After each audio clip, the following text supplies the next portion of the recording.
हमारे शरीर में 7 चक्र होते हैं: मूलाधार, स्वादिष्ठान, मणिपुर, अनाहत, विशुद्ध, आज्ञा और सहस्त्रार। नवरात्रि में हर दिन एक विशेष चक्र को जागृत किया जाता है, जिससे हमें ऊर्जा प्राप्त होती है। क्यों जरूरी है इन चक्रों को जागृत करना और कैसे हम इन्हें जागृत कर सकते हैं, इस वीडियो में हम जानेंगे। तो इतनी महत्वपूर्ण जानकारी के लिए वीडियो को एक लाइक जरूर करें और ऐसी ही महत्वपूर्ण वीडियोस के लिए चैनल को सब्सक्राइब करना ना भूलें। हम अगर इस जागृत ऊर्जा का ठीक प्रबंधन कर लें तो असाधारण सफलता भी आसानी से प्राप्त कर सकते हैं। सामान्यतः हमारी सारी ऊर्जा मूलाधार चक्र यानी कर्मेंद्रियों के ऊपर होती है। योग्यजन नवरात्रि में ध्यान के माध्यम से मूलाधार में स्थित अपनी ऊर्जा को सहस्त्रार तक लाते हैं। सांसों के नियंत्रण और ध्यान से इस ऊर्जा को ऊपर खींचा जा सकता है। जैसे जैसे हम ऊर्जा को एक एक चक्र से ऊपर उठाते जाते हैं, हमारे व्यक्तित्व में चमत्कारी परिवर्तन दिखने लगते हैं। पहला है मूलाधार चक्र, जो कि शक्ति का केंद्र होता है।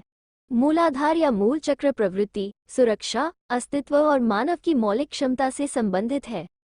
ये केंद्र गुप्तांग और गुदा के बीच अवस्थित होता है। हालांकि यहाँ कोई अंतःस्रावी अंग नहीं होता। कहा जाता है कि यह जनेंद्रिय और अधिवर्त मज्जा से जुड़ा होता है और अस्तित्व जब खतरे में होता है तो मरने या मारने का दायित्व इसी का होता है। इस क्षेत्र में एक मांसपेशी होती है जो यौन क्रिया में स्खलन को नियंत्रित करती है। शुक्राणु और डिम्ब के बीच एक समानांतर रूपरेखा होती है जहां जनन संहिता और कुंडलिनी कुंडली बनाकर रहता है। मूलाधार का प्रतीक लाल रंग और 4 पंखुड़ियों वाला कमल है। इसका मुख्य विषय काम वासना, लालसा और सनक में निहित है।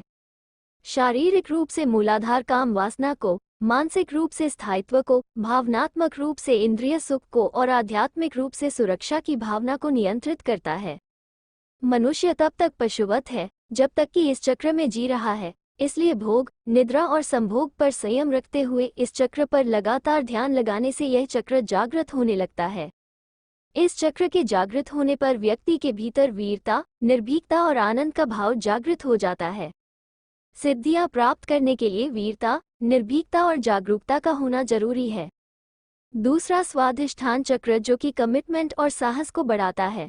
स्वादिष्ठान चक्र त्रिकास्थी यानी कमर के पीछे की तिकोनी हड्डी में अवस्थित होता है और अंडकोश या अंडाशय के परस्पर मेल से विभिन्न तरह का यौन अंतःस्राव उत्पन्न करता है, जो प्रजनन चक्र से जुड़ा होता है। स्वादिष्ठान को आमतौर पर मूल तंत्र और आदि वृक्क से संबंधित भी माना जाता है। ट्रिक चक्र का प्रतीक 6 पंखुड़ियों वाला और उससे परस्पर जुदा नारंगी रंग का एक कमल है। स्वादिष्ठान का मुख्य विषय संबंध, हिंसा, व्यसनों, मौलिक भावनात्मक आवाद्यकताएं और सुख है। शारीरिक रूप से स्वादिष्ठान प्रजनन, मानसिक रूप से रचनात्मक, भावनात्मक रूप से खुशी और आध्यात्मिक रूप से उत्सुकता को नियंत्रित करता है। जीवन में मनोरंजन जरूरी है, लेकिन मनोरंजन की आदत नहीं। मनोरंजन भी व्यक्ति की चेतना को बेहोशी में धकेलता है। फिल्म सच्ची नहीं होती, लेकिन उससे जुड़कर आप जो अनुभव करते हैं वो आपके बेहोश जीवन जीने का प्रमाण है। इसके जागृत होने पर क्रूरता, गर्व, आलस्य, प्रमाद, अवज्ञा, अविश्वास आदि दुर्गुणों का नाश होता है। सिद्धियां प्राप्त करने के लिए जरूरी है कि उक्त सारे दुर्गुण समाप्त हो, तभी सिद्धियां आपका द्वार खटखटाएगी। तीसरा है मणिपुर चक्र। ये चक्र पाचन तंत्र से संबंधित है। ये चक्र नाभि स्थान पर होता है। ये पाचन में शरीर के लिए खाद्य पदार्थों को ऊर्जा में रूपांतरित करने में महत्वपूर्ण भूमिका अदा करता है। इसका प्रतीक 10 पंखुड़ियों वाला कमल है। मणिपुर चक्र से मेल खाता रंग पीला है। मुख्य विषय जो मणिपुर द्वारा नियंत्रित होते हैं, ये विषय है निजी बल, भय, व्यग्रता, मत निर्माण, अंतर्मुखता और सहज या मौलिक से लेकर जटिल भावना तक के परिवर्तन। शारीरिक रूप से मणिपुर पाचन, मानसिक रूप से निजी बल, भावनात्मक रूप से व्यापकता और आध्यात्मिक रूप से सभी उपादानों के विकास को नियंत्रित करता है। आपके कार्य को सकारात्मक आयाम देने के लिए इस चक्र पर ध्यान लगाएं। इसके सक्रिय होने से तृष्णा, ईर्ष्या, चुगली, लज्जा, मोह आदि कषाय कल्मश दूर हो जाते हैं। ये चक्र मूल रूप से आत्मशक्ति प्रदान करता है। सिद्धियां प्राप्त करने के लिए आत्मवान होना जरूरी है। आत्मवान होने के लिए यह अनुभव करना जरूरी है कि आप शरीर नहीं, आत्मा है। आत्मशक्ति, आत्मबल और आत्मसम्मान के साथ जीवन का कोई भी लक्ष्य दुर्लभ नहीं। अगला है अनाहत या अनहतपुरी। ये सुंदर बाल्य ग्रंथि से संबंधित है। ये सीने में स्थित होता है। बाल्य ग्रंथि प्रतिरक्षा प्रणाली का तत्व है। इसके साथ ही यह अंतःस्रावी तंत्र का भी हिस्सा है। ये चक्र तनाव के प्रतिकूल प्रभाव 12 पंखुड़ियों का एक कमल है। अनाहत हरे या गुलाबी रंग से संबंधित है।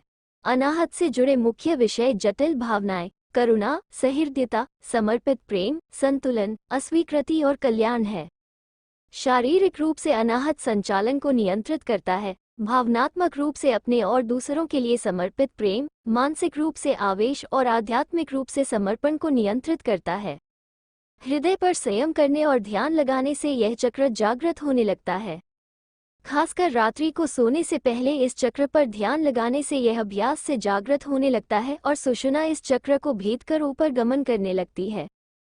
इसके सक्रिय होने पर लिप्सा, कपट, हिंसा, कुतर्क, चिंता, मोह, दंभ, अविवेक और अहंकार समाप्त हो जाते हैं। इस चक्र के जागृत होने से व्यक्ति के भीतर प्रेम और संवेदना का जागरण होता है।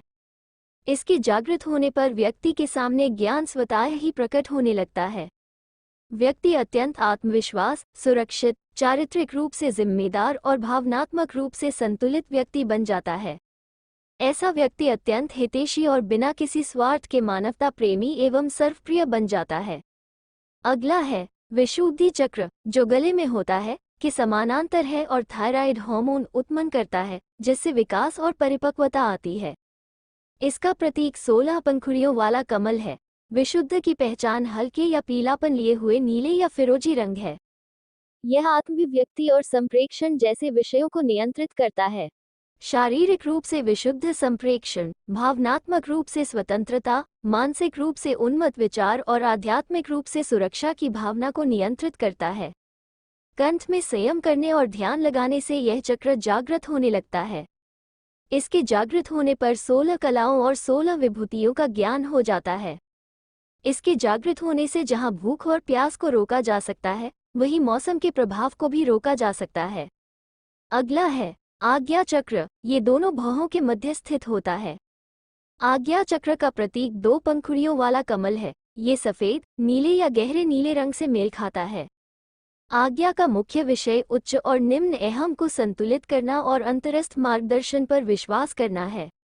मानसिक रूप से आज्ञा दृश्य चेतना के साथ जुड़ा होता है। भावनात्मक रूप से आज्ञा शुद्धता के साथ सहज ज्ञान के स्तर से जुड़ा होता है।